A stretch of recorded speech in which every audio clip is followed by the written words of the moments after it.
ಸಮಯದಲ್ಲಿ ನಾವು ಸತ್ಯವೇದದಿಂದ ಒಂದು ವಾಕ್ಯವನ್ನು ನಿಮ್ಮ ನೆನಪು ತರ್ತೇನೆ. ಅಪೊಸ್ತಲಗಳಲ್ಲಿ ಒಂದು ವಾಕ್ಯವಿದೆ. 17ನೇ ಅಧ್ಯಾಯ 30ನೇ ವಾಕ್ಯ.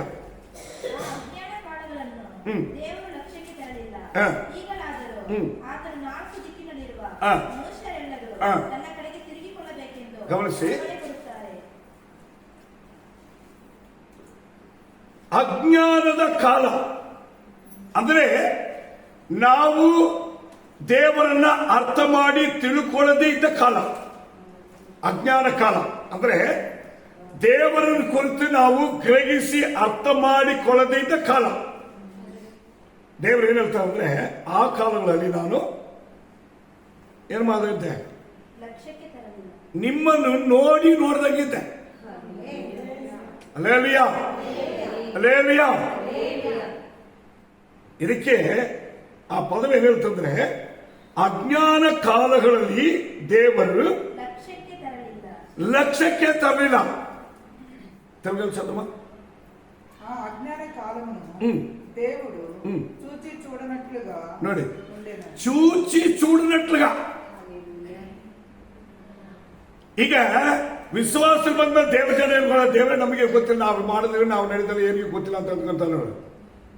ಫಸ್ಟ್ ಅರಿಬೇಕು, ನಾವು ಯೇಸುವಿನ ಬಳಿಗೆ ಬಂದು ಯೇಸುವಿನ ದೇವರಾಗಿ ಸ್ವೀಕಾರ ಮಾಡೋದಕ್ಕಿಂತ ಮುಂಚೆ ಅದು ಕರೆಕ್ಟ್. ನಾವು ಮಾಡ್ತಾ ಇರೋ ಪಾಪ ಗೊತ್ತಿತ್ತು, ನಾವು ನಡೀತಿರೋ ಮಾರ್ಗ ಗೊತ್ತಿತ್ತು, ಅದಕ್ಕೊಂಡು ನೋಡಿ ನೋಡ್ದಂಗೆ ಸುಮ್ಮನೆ ಇದ್ರು.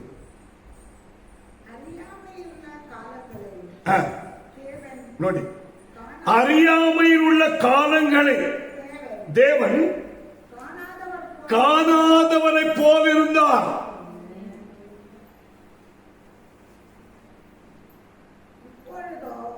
இப்பொழுதோ மனம் திரும்ப வேண்டும் என்று எங்கும் உள்ள மனுஷன் எல்லாருக்கும் கட்டளை கொடுக்கிறார். ಇದು ಯಾರಿಗೆ ಮನುಷ್ಯರು ಎಲ್ಲರೂ ಅಂತ ಹೇಳಿದ್ರೆ, ಇಲ್ಲಿ ವಿಶ್ವಾಸಿ ದೇವರ ಮಕ್ಕಳು ಎಲ್ಲರೂ ಸೇರಿದೆ. ಯಾಕಂದ್ರೆ ಇದು ಅಪೊಸ್ತಲ ಕಾಲದಲ್ಲಿ ಬರೆಯಲ್ಪಟ್ಟಿರೋದು. ಮನ ತಿರುಗು, ಅಲ್ಲೇಲುಯಾ, ಮನ ತಿರುಗು. ಎಲ್ಲರಿಗೂ ಹೇಳ್ತಾರೆ, ಪ್ರಪಂಚ ಜನರಿಗೆ ಏನ್ ಹೇಳ್ತಾರೆ ಅಂದ್ರೆ, ನೀವು ಮನ ತಿರುಗಿ ದೇವರಾಗಿರೋ ನನ್ನ ಮನೆಗೆ ಬರ್ರಿ. ರಕ್ಷಣೆ ಹೊಂದಿರುವ ದೇವ ಜನರಿಗೆ ಹೇಳ್ತಾರೆ, ನಾವು ನೋಡೋಣ ಎಂಬುದಾಗಿ ಹೆಂಗ್ ಬೇಕಾ ನಡಿಬೇಡ್ರಿ, ನೀವು ಮನ ತಿರುಗಿಕೊಳ್ಳಿ ಫಸ್ಟ್. ಎಲ್ಲಾ ಜನರಿಗೆ ಆ ಪದ ಏನ್ ಹೇಳ್ತದೆ ಓದನ? అజ్ఞాన కాలమును దేవుడు చూచి చూడనట్లుగా ఉండెను. ఇప్పుడైతే అంతటను ఇప్పుడైతే అందరూ మారు మనసు పొందవలనని మనుషులకు ఆజ్ఞాపించుచున్నాడు. మనుషులు అందరికీ ఆజ్ఞాపిస్తున్నాడు. ಅಂದ್ರೆ ಮನ ತಿಳ್ಕೊಳ್ಬೇಕೆಂಬುದಾಗಿ ಆಜ್ಞೆ ಕೊಡ್ತಾ ಇರುತ್ತೆ, ಕಮಾಂಡ್ಮೆಂಟ್. ಗಮನಿಸೋಣ, ಆದಾಮನ ಮೊದಲುಕೊಂಡು ನೋಗನವರೆಗೆ ದೇವರು ಎಲ್ಲವನ್ನ ಕಂಡನು. ಹೇಳ್ತಾರೆ ನೋಡೋಣ, 8ನೇ ವಾಕ್ಯ ತೆಲುಗು ಚದಮ್ಮ. అయితే నోవహు యెహోవా దృష్టియందు యెహోవా దృష్టియందు ಕೃಪೆ పొందినవాడు. ಹಲ್ಲೆಲೂಯಾ. ಇಲ್ಲಿ ಯಾವ ದೃಷ್ಟಿಯಲ್ಲಿ? ಆದಾಮನ ಬಂದುಕೊಂಡು ದೇವರು ತನ್ನ ಜನರನ್ನ, ಅಯ್ಯೋ ಇವನಿಗೆ ಮಾಡಿದ್ರಲ್ಲ, ಇವನ್ನ ಏನೇನು ತಗೊಂಡ್ಬಿಟ್ಟು ಹೊರಗೆ ತಳ್ಳಿದ್ರಲ್ಲ, ಇವನ ವಂಶದಲ್ಲಿ ಶಾಪ ಉಂಟಾಯ್ತಲ್ಲ ಎಂಬುದಾಗಿ ಎಲ್ಲ ನೋಡ್ಕೊಂಡು ಡೈಲಿ ನೋಡ್ತಾ ಇದ್ದಾರೆ ದೇವರು. ತುಂಬಾ ಜನ ಅನ್ಕೊಂತಾರೆ ಏನೇನು ತೋಟ ಬಿಟ್ಟು ತಳ್ಳಿದ ಮೇಲೆ ದೇವ್ರು ನೋಡಿಲ್ಲ ಅಂತ. ನೋಡ್ರಿ, ಇವತ್ತು ತುಂಬಾ ಜನರು ದೇವರ ವಾಕ್ಯ, ದೇವರ ಸಭೆ, ವಿಶ್ವಾಸ ಬಿಟ್ಟು ಹೊರಗೆ ಹೋದ ಮೇಲೆ ದೇವ್ರು ನೋಡೋಣ ಅಂತ ಇದೆ. ದೇವ್ರ ದೃಷ್ಟಿ ಅಂತ ತಪ್ಪಿಸ್ಕೊಳ್ಳಲ್ಲ. ದೇವ್ರು ಹೇಳ್ತಾರೆ, ನನ್ನ ಕಣ್ಣುಗಳು ನೋಡ್ತಾನೆ ಇದೆ. ಯಾಕೆ ಗೊತ್ತಾ? ಅದಕ್ಕೊಂದು ತೀರ್ಪಿದೆ, ನ್ಯಾಯ ತೀರ್ಪಿದೆ. ನೀವು ಗಮನಿಸೋಡಿ. ಹಾಗಾದ್ರೆ ದೇವರ ದೃಷ್ಟಿಯು ಮನುಷ್ಯರೆಲ್ಲವನ್ನು ನೋಡಿದಂತೆ. ಇವತ್ತಿನ ಪರಿಸ್ಥಿತಿ ಹೆಂಗ್ ಗೊತ್ತಾ? ನೋಗನ ಕಾಲದಲ್ಲಿ ನಡೆದಾಗೆ ನಡೆಯುತ್ತೆ. ದೇವರು ಹೇಳ್ತಾರೆ, ಕಂಡು ಕಾಣದಂತಿದ್ದ ಒಂದು ಕಾಲವಿತ್ತವಲ್ಲ, ಗೊತ್ತಾ ನಿಮಗೆ? ರಕ್ಷಣೆ ಹೊಂದಿ ವಿಶ್ವಾಸಿಯಾಗಿ ದೇವರ ಮಕ್ಕಳಾಗ್ಬಿಟ್ಟು ಮಕ್ಕಳು ಬಂತು, ಆಸ್ತಿ ಬಂತು, ಹಣ ಬಂತು, ಜನ ಬಂತು ಅಂದ್ಮೇಲೆ ತನ್ನಿಷ್ಟ ತಾನು ಮೆರೀತಾ ನೋಡ್ರಿ.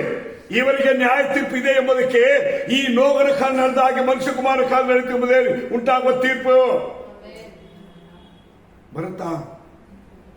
ದೇವರು ಕಂಡು ಕಾಣದೇ ಇದ್ದ ಕಾಲ.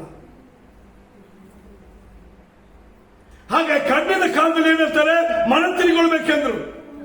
ಆದರೆ ಯಾರು ಮನ ತಿರುಗಿಕೊಂಡಿಲ್ಲ. ನೋಗನಿರುವಾಗ ನೋಗನ ಮೂಲಕವಾಗಿ ಎಚ್ಚರಿಕೆ ಕೊಟ್ಟರು. ಯಾರು?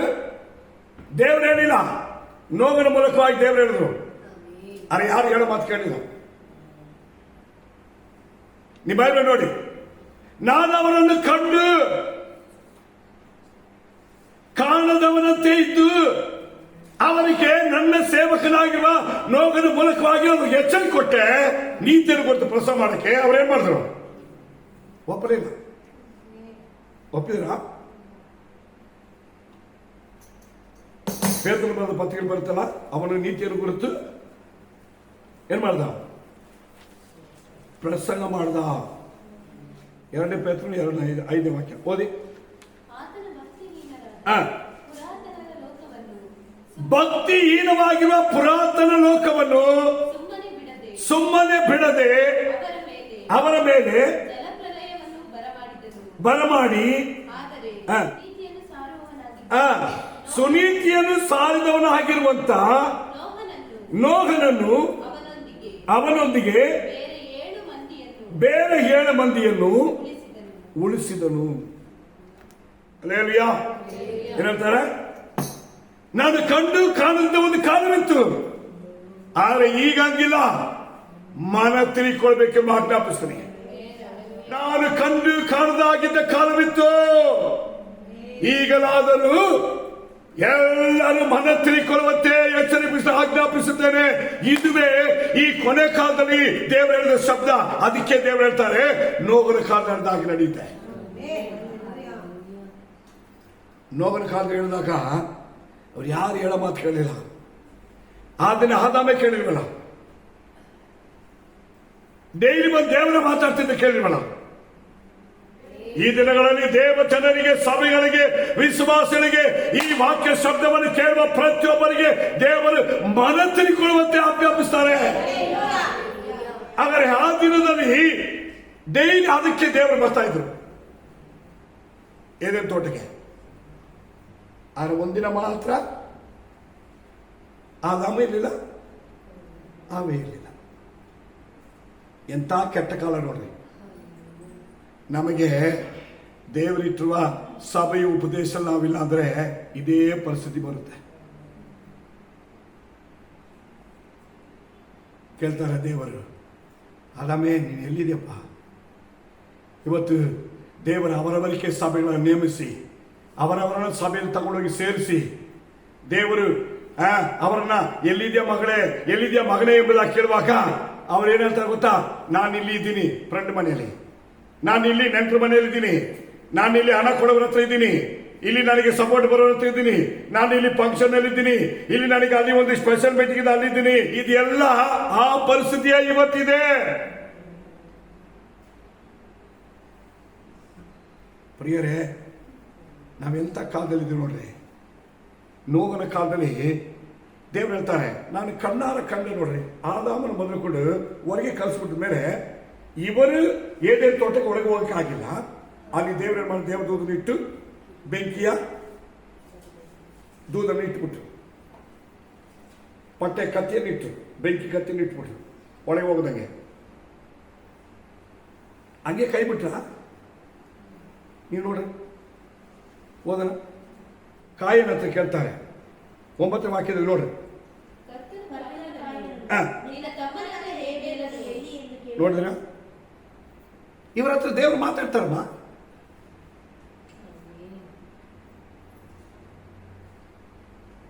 ಈಗ ನಿನ್ನೆ ಜೊತೆ ಬಂದ ವಿಶ್ವಾಸದಲ್ಲಿ ತುಂಬಾ ಜನ ಹೇಳ್ತಾರೆ, ನನಗೇನು ಗೊತ್ತವರು ಹೌದಲ್ಲ ಹೇಳ್ತಾರಲ್ವ. ಕಾಯಿರೋದು ಕೇಳಿದ್ರೆ ಬೇರೆ ಏನು ಹೇಳ್ತಾಳೆ, ನನಗೇನು ಗೊತ್ತು ಗೊತ್ತಿಲ್ವಾ? ಅವನು ಸಪರೇಟ್ ಆಗಿರ್ಬೇಕಾದ್ರೆ ಅವನ ಹಿಂದ್ಗಡೆ ಹೋಗಿ ಗೊತ್ತಿಲ್ವಾ? ಅವನ ಕೊಲೆ ಮಾಡಿದ್ ಗೊತ್ತಿಲ್ವಾ? ಅವನ ಜೊತೆಗೆ ಹೋಗಿದ್ ಗೊತ್ತಿಲ್ವಾ? ಕವಿ ಹೇಳ್ತಾರೆ ನಮ್ಗೆ ಗೊತ್ತಿಲ್ಲಪ್ಪ. ಈ ಸೈಡ್ ತಪ್ಪಿಸ್ಕೊಳಕಾಗುತ್ತಾ? ಅದಕ್ಕೆ ಕಾಯನ ಏನ್ ಹೇಳ್ತಾರೆ ಗೊತ್ತಾ? ನನಗೆ ಗೊತ್ತಿಲ್ಲ ಅಂತ ಹೇಳ್ತಾನೆ. ಗೊತ್ತಿಲ್ಲ ಅಂತ ಹೇಳಿದ್ರೆ ದೇವರು ಏನ್ ಕೇಳ್ತಾರೆ? ನೀನ್ ಏನು ಮಾಡಿದೆಪ್ಪ? ಅವಾಗಾದ್ರೆ ಹೇಳ್ಬೇಕು ತಾನೆ. ಇವತ್ತುವರೆಗೆ ಇದು ಸಭೆಯಲ್ಲಿ ಹಂಗೆ ಇದೆಯಲ್ವಾ? ನಿನ್ನ ಜೊತೆ ವಿಶ್ವಾಸ ಇಲ್ಲಿ, ನಿನ್ನ ಜೊತೆ ಪ್ರೇಯರ್ ಬರ್ತಿದ್ದವರು ಇಲ್ಲಿ, ನಿನ್ನ ಜೊತೆ ಇವರು ಇಲ್ಲಿ ಅಂತ ಕೇಳಿದ್ರೆ ಎಲ್ಲರೂ ಕೂಡ ಒಂದೇ ಒಂದು ಉತ್ತರ, ಈ ಕಾಯಿನಗೆ. ಅವನೇ ತಪ್ಪಿಸ್ಕೊಂಡಿಲ್ಲ ಅಂದ್ರೆ ಇಂಥವ್ರು ಯಾರು ತಪ್ಪಿಸ್ಕೊತಾರೆ? ಅವನೇ ದೇವರು ಬಿಟ್ಟಿಲ್ಲ ಅಂದ್ರೆ ಇವರೆಲ್ಲ ಬಿಟ್ಬಿಡ್ತಾರೆ ದೇವರು. ಅದಕ್ಕೆ ದೇವರು ಹೇಳ್ತಾರೆ, ಇದೆಲ್ಲ ಈ ಅನ್ಯಾಯವನ್ನ, ಈ ದ್ರೋಹವನ್ನ, ಈ ಪಚ್ಚ ದ್ರೋಹವನ್ನ, ಈ ಹಸಿ ದ್ರೋಹವನ್ನ ನಾನು ಕಣ್ಣಾರ ಕಂಡು ಸಹಿಸಲಾರದೆ ಹೋದೆ. ನೋಡಿ 6ನೇ ಅಧ್ಯಾಯ ನೋಡಿ, 4ನೇ ಅಧ್ಯಾಯ ಆಯ್ತಾ? 5ನೇ ವಾಕ್ಯ. ಮನುಷ್ಯನ ಅಕ್ರಮ, ಅಹಂಕಾರಿತನ, ನಾನೆಂಬ ಗರ್ವಿಷ್ಠರಾಗಿ ನಡ್ಕೊಳ್ಳುವ ಜೀವನ ಇದೆಯಲ್ಲ, ಇದು ಭೂಮಿಯ ಮೇಲೆ ತುಂಬಿಕೊಂಡಿದೆ. ಅದಕ್ಕೆ ಲೆಕ್ಕನೇ ಇಲ್ಲ ಇವತ್ತು. ಅವರ ಹೃದಯದ ಯೋಚಿಸುವುದೆಲ್ಲವೂ ಯಾವಾಗಲೂ ಕೆಟ್ಟದ್ದೇ ಯೋಚನೆ, ಒಳ್ಳೆದೇ ಇಲ್ಲ. ಯಾರನ್ನು ಕೆಡಿಸೋಣ, ಯಾರ ಮನೆಗೆ ಹೋಗೋಣ, ಯಾರಿಂದೆ ಹೋಗೋಣ, ಯಾರ ಹತ್ರ ಹೋಗಿ ಸುಳ್ಳು ಹೇಳೋಣ, ಯಾರನ್ನು ಎಲ್ಲಿ ತಗೊಂಡೋಗಿ ಬಿಸಾಕೋಣ, ಯಾರಿಗೆ ಎಲ್ಲಿ ದಾರಿ ತೋರಿಸೋಣ. ಈ ಕೆಟ್ಟತನಕ್ಕೆಲ್ಲ ಮಗಾ ನ್ಯಾಯ ತೀರ್ಪಿನ ಶಿಕ್ಷೆ ಬರ್ತಾ ಇದೆ. ನೋಡಿ ನೆಕ್ಸ್ಟ್. ತಾನು ಭೂಮಿಯ ಮೇಲೆ ಮನುಷ್ಯನು ಉಂಟು ಮಾಡಿಕೋಸ್ಕರವಾಗಿ ಪಶ್ಚಾತ್ತಾಪ ಪಟ್ಟನು, ತನ್ನ ಹೃದಯದಲ್ಲಿ ನೊಂದುಕೊಂಡನು. ಅದಕ್ಕೆ ತೀರ್ಮಾನ ಮಾಡಿದ್ರು ಏನಂತ, ಇನ್ನು ಮುಂದೆ ನಾನು ಮನುಷ್ಯನ ಭೂಮಿಯಲ್ಲಿ ಬದುಕಿಸಬಾರದು. ಸತ್ಯವಾದ ಹೇಳ್ತಾರೆ, ದೇವರು ಹೇಳ್ತಾರೆ, ನಾನು ನೋಡ್ದಂಗೆ ಇದ್ದೆ, ಅವರಿಗೆ ಅವಕಾಶ ಕೊಟ್ಟೆ. ದೇವರ ದೃಷ್ಟಿ ಯಾರು ತಪ್ಪಿಸ್ಕೊಳ್ಳೋಕೆ ರೂಟ್ ಇಲ್ಲ. ಅದಕ್ಕೆ ದೇವರು ಹೇಳ್ತಾರೆ, ಆ ಕಾಲದಲ್ಲಿ ತಪ್ಪಿಸ್ಕೊಳ್ಳದಂತೆ ಒಬ್ಬರನ್ನು ಬಿಟ್ಟಿಲ್ಲ ನೋಡು. ಅದೇ ಪರಿಸ್ಥಿತಿ ಇವಾಗಲಿರೋ. ಇದೆಲ್ಲ ನಿರ್ದರ್ಶನ ರೂಪದಲ್ಲಿ ಅಂತ್ಯಕಾಲದಲ್ಲಿ ಬಂದಿರುವ ನಮಗೆ ಎಚ್ಚರಿಕೆ ಆಗೋದಕ್ಕೆ ಬುದ್ಧಿವಾದಕೋಸ್ಕರವಾಗಿ ಇದನ್ನ ಬರ್ದಿರು. ನಾವು ಸ್ವಲ್ಪ ಯೋಚನೆ ಮಾಡೋಣ ಪ್ರಿಯರೇ. ಆವಾಗ ದೇವರು ಹೇಳ್ತಾರೆ, ಇದರಲ್ಲಿ ಎಲ್ಲವನ್ನು ನೋಡ್ತಿದ್ದ ದೇವರಿಗೆ ಈ ನೋಗ ಮೇಲೆ ದೃಷ್ಟಿ ಬಿಟ್ಟಂತೆ. ದೇವರು ಯಾರನ್ನು ಕೂಡ ನೋಡ್ತಾರೆ? ನೀವು ಲೋಗನ ಕುಟುಂಬ ಆಗಿರು, ನೀನು ನೋಗನ್ನು ತಿನ್ನೋ, ನೀನು ನೋಗನ ಹೆಂಡತಿ ಆಗಿರೋ, ನಿನ್ನ ಮಕ್ಕಳು ನೋಗನ ಮಕ್ಕಳಾಗಿದೆ. ಇದುವೇ ಇವತ್ತು ಸಭೆಗಳಲ್ಲಿ ದೇವರನ್ನು ಹಾಕ್ತೇ. ದೇವರ ದಯೆ ಹೊಂದಿದವರೇ, ರಕ್ಷಣೆ ಹೊಂದಿದವರೇ, ವಿಶ್ವಾಸದಲ್ಲಿ ಬಂದವರೇ, ನೀವು ನಾವೇ ಆಗಿರುವ ದೇವರ ಸಭೆಯಲ್ಲಿ ಉಪದೇಶ ನೆಲೆಕೊಂಡು ಹೋದ್ರೆ ಹಾಗೆ ಹೋದವರ ಗತಿಯಲ್ಲ ಇವನೇ. ಇದಕ್ಕೆ ಒಂದೇ ಒಂದು ಆಶ್ರಯ ಸಭೆನೇ ಇರೋದು. ಅದಕ್ಕೆ ನೋವು ತನ್ನ ಕುಟುಂಬದ ಸಂರಕ್ಷಣೆಗೋಸ್ಕರವಾಗಿ ನಾವೇ ಕಟ್ಟಿದ. ಇವತ್ತು ದೇವರ ಪ್ರತಿಯೊಬ್ಬರಿಗೆ ಯಾಕೆ ಸಭೆ ಕೊಟ್ಟಿದ್ದಾರೆ ಗೊತ್ತಾ? ನಿನಗೆ ನಿನ್ನ ಕುಟುಂಬ ರಕ್ಷಣೆ ಕೊಟ್ಟಿರುವ ಸಭೆಯನ್ನ ಒಂದ್ ವೇಳೆ ನಾನು ಅದು ಒಳಗೆ ಸೇರಲ್ಲ, ನಾನು ಅದು ಒಳಪಡಿಸ್ತೀವಲ್ಲ, ನನ್ನ ಇಷ್ಟ ನಾನು ಮೆರೀತೆ ಅಂದ್ರೆ ಮೆರದನ್ ಗುಟ್ಟಾಗ ನ್ಯಾಯ ತೀರ್ಪ ಶಿಕ್ಷೆ ಬರುತ್ತೆ. ತಪ್ಪಿಸ್ಕೊಳಗೆ ರೂಟ ಇಲ್ಲ. ನೀವು ಸಭೆ ಯೋಚನೆ ಮಾಡಲ್ಲ. ನಾವು ಎಂಥ ಸ್ಥಿತಿಯಲ್ಲಿ ಇದ್ದೀವಿ ಗೊತ್ತಾ? ಜಡಪೇನ ಬರಬೇಕು,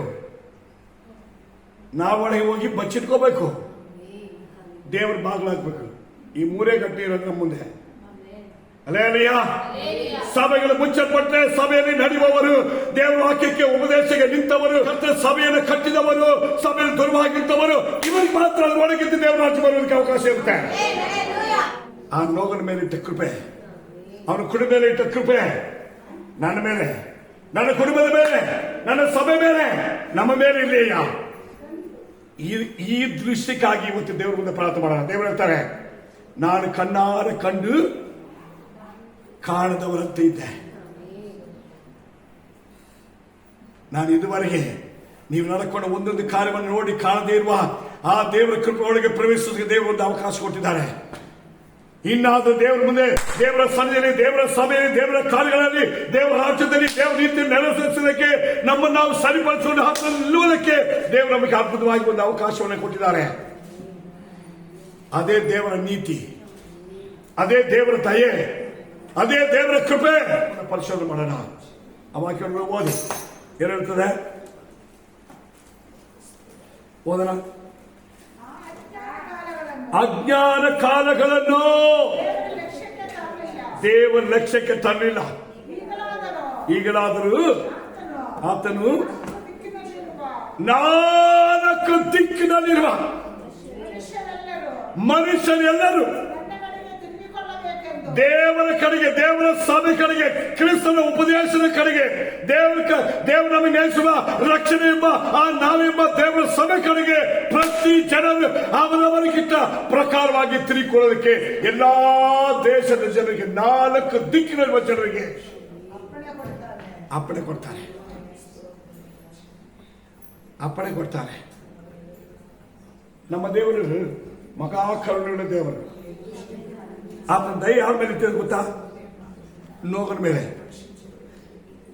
ಇವತ್ತು ನೀವು ನೋಗನ ಮಕ್ಕಳಾಗೆ, ನೋಗನ ಕುಟುಂಬದ ಹಾಗೆ, ನೋಗನ ಹಾಗೆ ಇದ್ದೀರೋ? ಇವತ್ತು ನಿಮ್ಮನ್ನು ನೀವು ಪರಿಶೋಧನೆ ಮಾಡಿ. ಕಂಡು ಕಾಣದವರಂತೆ ದೇವರಿದ್ದರು. ಆದರೆ ಈಗಲಾದರೂ 4 ದಿಕ್ಕಿನಲ್ಲಿರುವ ಎಲ್ಲಾ ಜನರು, ಭೂಮಿಯಲ್ಲಿರುವಂತಹ 4 ದಿಕ್ಕಿನ ಜನರನ್ನ ದೇವರ ಕಡೆಗೆ ತಿರುಗಿಕೊಳ್ಳಬೇಕೆಂಬುದಾಗಿ ಅದನ್ನ ಆಜ್ಞಾಪಿಸುವರಾಗ್ತಾರೆ. ಇವತ್ತು ಆಜ್ಞೆಗಳನ್ನು ಕೈಕೊಂಡಾನೆ, ಆತ ನಿಯಮಗಳನ್ನು ಅನುಸರಿಸಿದಾನೆ. ಅದು ಮೋಶೆ ನ್ಯಾಯ ಪ್ರಮಾಣವಾಗಿರುವಂತ ಆ ಬರೆದಿರುವ ಪ್ರಕಾರವಾಗಿ ದೇವರು ನಮಗೆ ಪ್ರಕಟಿಸುವಂತ ನಿತ್ಯ ರಾಜ್ಯಗೋಸ್ಕರವಾಗಿರುವ ಜೀವಿತವನ್ನು ಕಾಪಾಡಿಕೊಳ್ಳಕ್ಕೆ ಇವತ್ತು ನಮ್ಮನ್ನು ನಾವು ಪರಿಶೋಧನೆ ಮಾಡೋಣ. ಪರಲೋಕ ದೇವರ ಮುಂದೆ ತಗ್ಗಿಸೋಣ. ಪ್ರಿಯರೇ, ನೋಹನು ತನ್ನ ಕುಟುಂಬದ ರಕ್ಷಣೆಗೋಸ್ಕರವಾಗಿ ಅವನು ಎಷ್ಟು ಪ್ರಾರ್ಥನೆ ಮಾಡಿರ್ಬೋದು, ಅವನು ಪ್ರತಿದಿನ ಎಷ್ಟು ಪ್ರಯಾಸ ಪಟ್ಟಿರ್ಬೋದು, ಅವರನ್ನ ಎಷ್ಟು ಅಚ್ಚುಕಟ್ಟಾಗಿ ಕ್ರಮ ನಿಯಮದಲ್ಲಿ ಅವರ ಕುಟುಂಬದ ಕಾಪಾಡಿಕೊಂಡಿರಬಹುದು. ಹಾಗೆ ಒಬ್ಬೊಬ್ಬರಿಗೆ ಕುಟುಂಬದ ಬಗ್ಗೆ ಜವಾಬ್ದಾರಿ ಇರಬೇಕು. ಒಬ್ಬೊಬ್ಬರಿಗೆ ಅವರವರ ಸಭೆಯಲ್ಲಿರುವಂತಹ ಜನರ ಮಧ್ಯದಲ್ಲಿ ಅವರು ಕೇಳುವಾಗ ಆ ಕಾಯನ್ನು ಕೇಳಿದ ಪ್ರಕಾರವಾಗಿ, ಎಲ್ಲಪ್ಪ ನಿನ್ನ ಸಹೋದರ ಏಬೇಲ್, ಎಲ್ಲಿ ನಿನ್ನ ಜೊತೆ ಸಹೋದರಿ, ನಿನ್ನ ಜೊತೆ ಸಹೋದರಿ, ನನಗೆ ಗೊತ್ತಿಲ್ಲ ಅಂತ ಹೇಳಿದ್ಯಾ? ಇಲ್ಲ ನಾನು ಆ ಕಡೆ ಬಿಟ್ಟಿದ್ದೆ ಅಂತ ಹೇಳ್ತೀಯಾ? ಇಲ್ಲ ನನ್ನ ಆ ಕಡೆ ಸೈತಾನ್ಗಳ ತಲೆ ಬಿಟ್ಟಿದೆ ಅಂತ ಹೇಳ್ತೀಯಾ? ಇಲ್ಲ ನನ್ನ ಆ ಕಡೆ ತಿರುಗಿ ಬಿಟ್ಟು ನನಗೆ ಗೊತ್ತಿಲ್ಲ ಅಂತ ಹೇಳ್ತೀಯಾ? ಎಲ್ಲವನ್ನು ಬಲ್ಲವನಾಗಿರುವ ದೇವರ ಮುಂದೆ ನಿಂತಿದ್ದೀರಾ? ಇವತ್ತು ಕರೆದ ಮುಂದೆ ಪರಿಶೋಧನೆ ಮಾಡಿ, ಮನ ತಿರುಕೋ. ನಿನ್ನ ಕುಟುಂಬ ಮನ ತಿರುಕೋ, ನೀವು ನಿಮ್ಮ ಜೀವಿತ ಮನ ತಿರುಕೋ. ಇವತ್ತು ನೀವು ಕರ್ತನ ಸಂಧಿ ನಿಲ್ಲುವುದಕ್ಕೆ ನಿಮ್ಮನ್ನು ಪರಿಶೋಧನೆ ಮಾಡಿಕೊಳ್ಳ್ರಿ.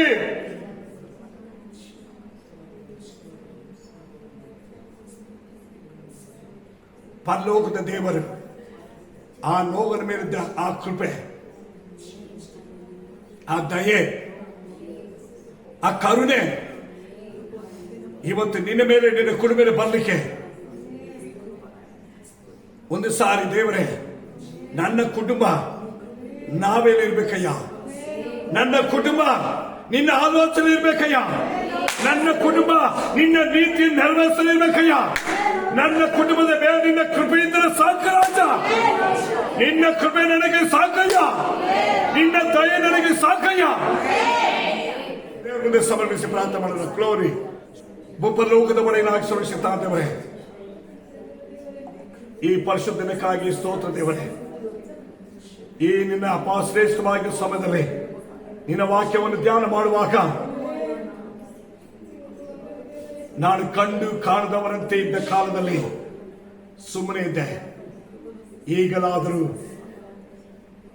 ಮನ ತಿರುಗಿಕೊಳ್ಳುವುದಾಗಿ ಆಜ್ಞಾಪಿಸದೆ ಹೇಳಿದ ದೇವರೇ, ಅಪ್ಪ ನಿನ್ನ ಕಡೆಗೆ ಮನ ತಿರುಗಿಕೊಳ್ಳೋದಕ್ಕೆ, ಅಪ್ಪ ನಿನ್ನ ರಾಜ್ಯದ ಕಡೆಗೆ ಮನ ತಿರುಗಿಕೊಳ್ಳೋದಕ್ಕೆ, ನಿನ್ನ ಉಪದೇಶದ ಕಡೆಗೆ ಮನ ತಿರುಗಿಕೊಳ್ಳೋದಕ್ಕೆ, ನಿನ್ನ ನಾವೆಯೊಳಗೆ ಪ್ರವೇಶಿಸುವುದಕ್ಕೆ, ದೇವರೇ ಈ ಲೋಕದ ನಾಶದಿಂದ ತಪ್ಪಿಸುವುದಕ್ಕೆ, ರಕ್ಷಣೆ ಎಂಬ ವಿಶ್ವಾಸ ಎಂಬ ಅಪ್ಪ ತಂದೆ ಈ ನಾವೆಯಲ್ಲಿ ಆ ನಿನ್ನ ಸಭೆ ಎಂಬ ನಿಯಮ ಪ್ರಮಾಣಗಳಲ್ಲಿ ಒಳಪಟ್ಟುಗಳಾಗಿ ಜೀವಿಸೋದಕ್ಕೆ ಒಬ್ಬೊಬ್ಬರನ್ನ ದೇವರೇ ನಿನ್ನ ಕೃಪೆ ನೆರವೇರ್ತಾ ದೇವರೇ ಅಪ್ಪ, ನಿನ್ನ ಉಪದೇಶಕ್ಕೆ, ನಿನ್ನ ಆಜ್ಞೆಗೆ ವಿಧೇಯರಾಗಿ ನಿನ್ನ ಬರವಣಿಗೆಗಾಗಿ ಸಿದ್ಧವಾಗುವಂತೆ ಒಬ್ಬೊಬ್ಬರನ್ನ ಎಚ್ಚರಿಸಿ ರಾಜ. ನಿನ್ನ ಕೃಪೆಯ ಎಲ್ಲವನ್ನ ಕಟ್ಟು ರಾಜ. ನಿನ್ನ ಕೃಪೆಯಲ್ಲಿ ನಡೆಸ ರಾಜ. ನಿನ್ನ ಕೃಪೆಯೊಳಗೆ ಒಬ್ಬೊಬ್ಬರು ನಿಲ್ಲಿಸ ರಾಜ. ನಿನ್ನ ಕೈ ಸಮರ್ಪಿಸಿಕೊಡ್ತೀನಿ ಕರ್ತನೆ. ವಿಶೇಷವಾದ ಕೃಪೆಯಿಂದ ತುಂಬಿಸು. ನಿನ್ನ ಬರವಣಿಗೆಗಾಗಿ ಸಿದ್ಧಪಡಿಸು.